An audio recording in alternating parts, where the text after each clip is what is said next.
So here I am, driving in the forest in Australia, and we got some cloud here. I'm just out of Melbourne. Melbourne hasn't been experiencing terribly wet weather. We've had a series of 40-degree plus days, just like other parts of Australia, but as you can see, things are quite green. There's a tree fern undergrowth right there on the side of the road.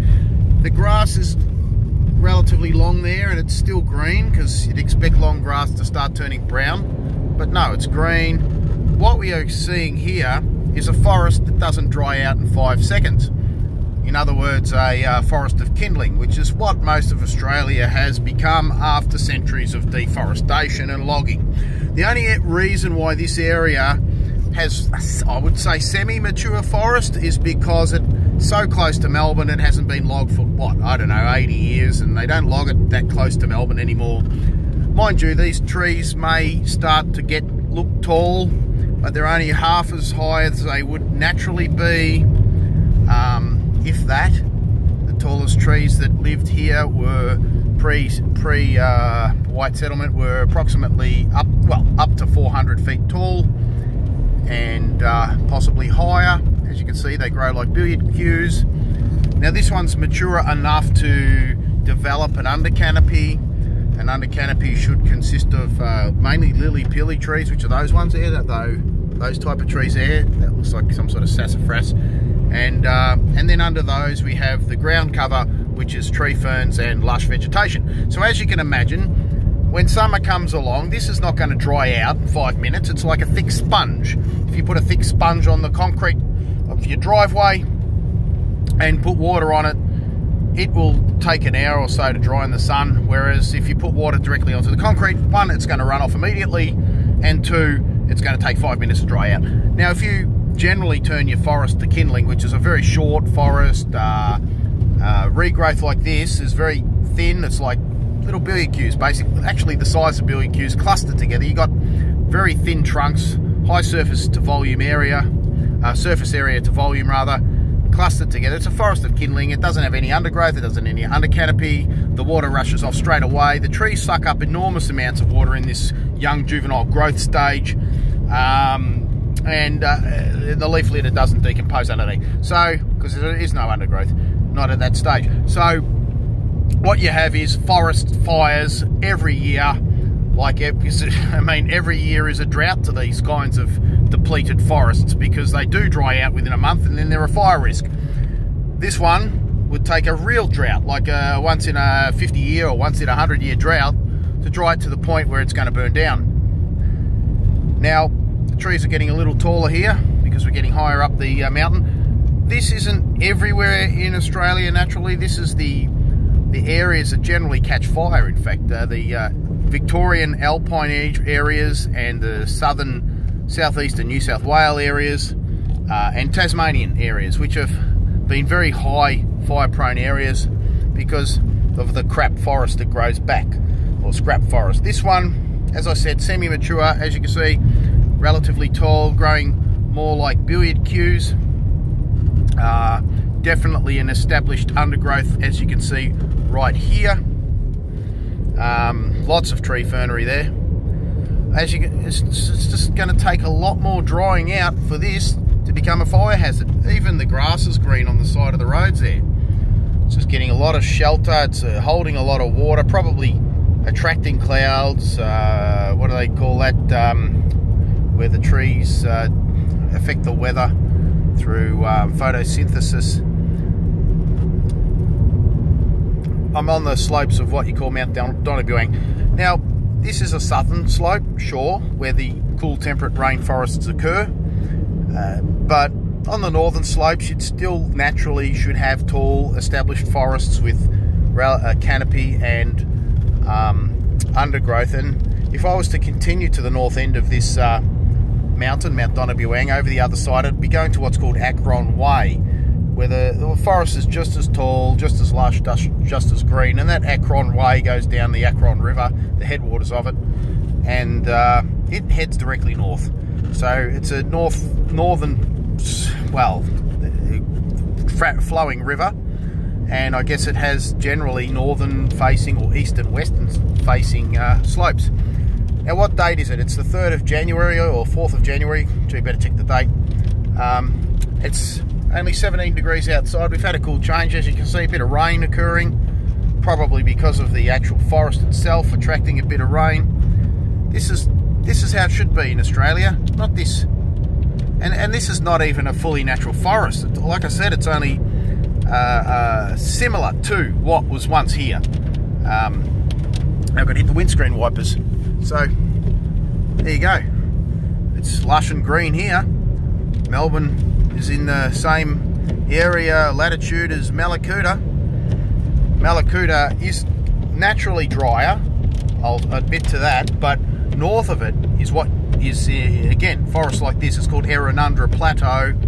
That area there should be just like this. It sits at 1,000 metres. It used to have massive trees, 90 metres tall, when I was a kid in the 80s, and it's all gone by the 90s. It was all gone, all got logged, and here we are, 3rd of January 2020.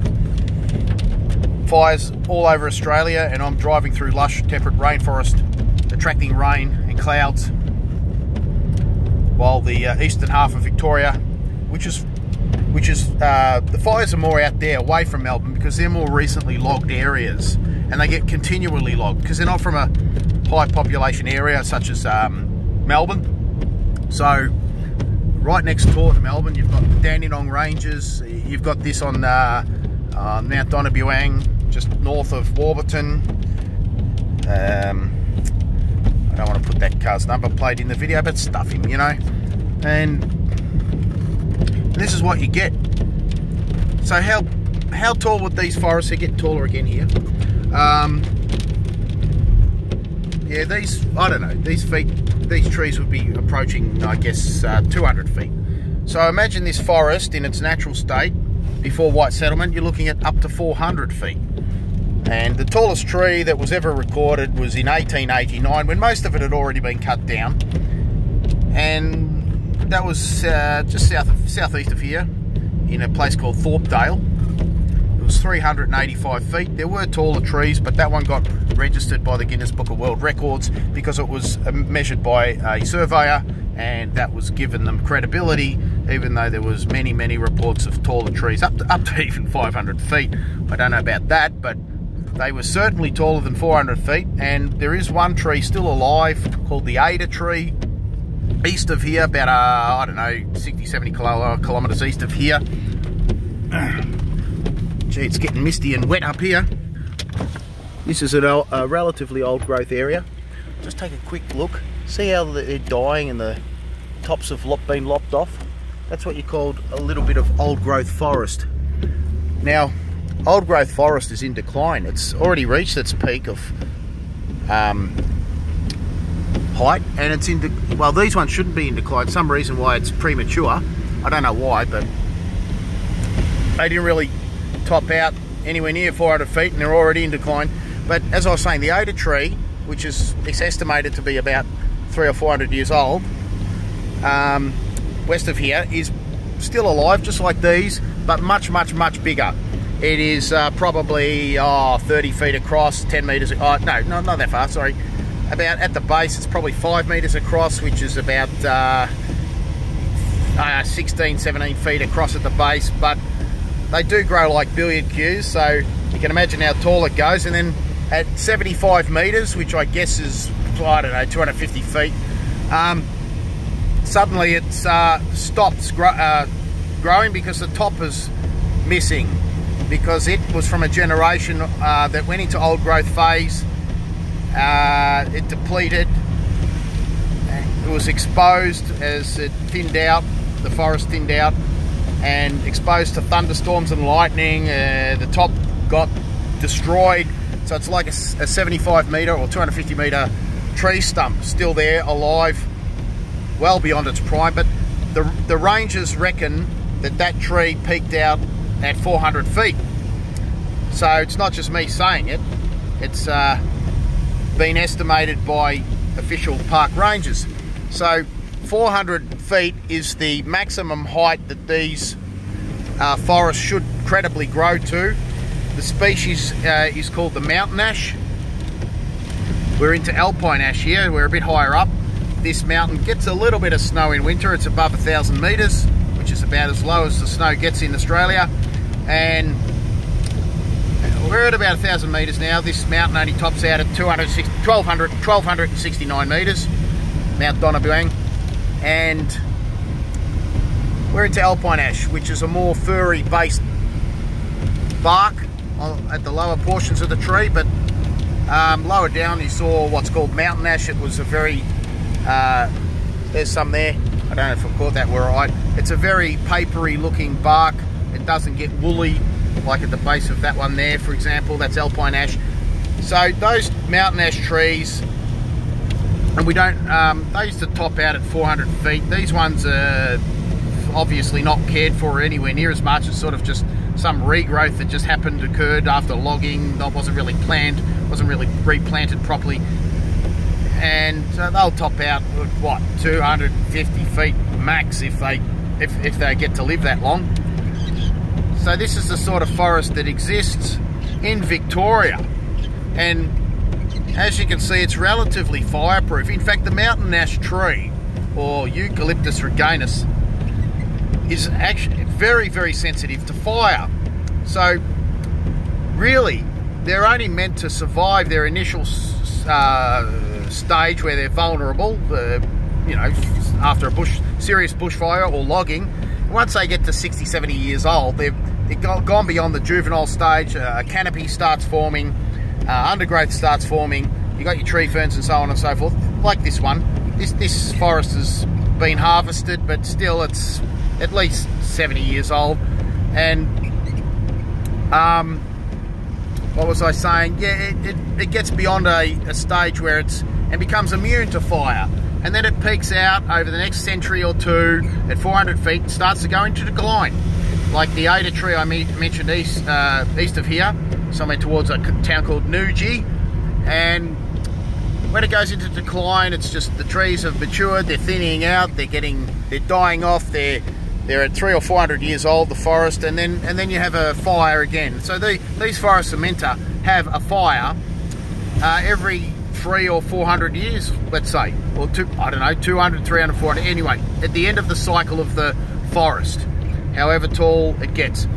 Now, otherwise, this is true because being so sensitive to fire, the Eucalyptus reganus, or mountain ash tree, would be dead every time a bushfire came through.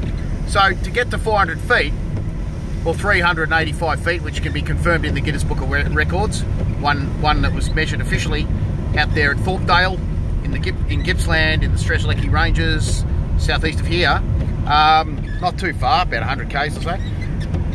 That tree cannot get to that height unless it's free of fire for at least 200 years. So now you're seeing the reality of what's happened to Australia. It's just been deforested, and we've got this cycling of logging that keeps the forest in a juvenile stage, the kindling stage, where it's thin, clustered, dries out quickly, can't hold water, sucks up water itself, and has no undergrowth that can decompose twig and leaf litter. And of course, you're in a constant state of being fire prone. And what do you think happens in Australia? Nothing but fires. Every couple of years you hear about some super fire that comes through, wipes out these forests of kindling, which burn incredibly intense, as you can imagine, because of the high volume of timber with a relatively large surface area on thin trunks here, there and everywhere. And I'll keep chatting, I'll keep rambling, because I think I've covered all bases here, and we're not far from the top now. We're just a little bit from, I'm actually coming up here to get water from a spring. It's very foggy, very wet, while the rest of Australia is burning, which is kind of hypocritical. So much for climate change. It's straight up deforestation. That's what it is, because at the top of this mountain we've got a relatively young forest that was, well, I don't know why it's so thin. It was either logged or there was a fire here at some point, but it's a lot younger than this forest lower down. And I'm not too far from it. I'm not too far from it, so bear with me. Gee, it's getting foggy. Should be just up here. any minute now. Gee, it's getting wet. Here it is. I'm going to just turn off here. There's some people getting some spring water over there, just through the clouds. Now what we can look at here, if we can just see it through the clouds. God, I'm in the middle of a cloud. But we've got what we'd call less tall trees here. Now, as you can see, they're growing like billiard cues. They're thinner. They've got a high. I'll turn off the windscreen wipers. Come on, turn off. As you can see, they're more clustered together. Gee, this is really cloudy here. Really, I'm in the middle of a cloud. That's not helping, is it? But, oh God, I'll get out of the car. Why not? How long have I been chatting for? 15 minutes. It's got to be some sort of record for me. The point is, this is a much younger forest than lower down, and as you can see, the trees are closer together. And if they were younger again, they'd be even closer together. They'd even be thinner and more tightly packed. So this forest up here is becoming almost beyond fire prone. There's a bit of canopy forming underneath. It's in the transition stage. It's moderately tall, but as you can see, the trees are getting further apart as the weak ones die out.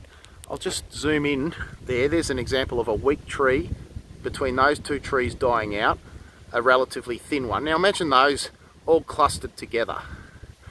Thin, high volume of a high surface area, I should say, with a high volume of trees per square metre or acre or whatever you want to call it.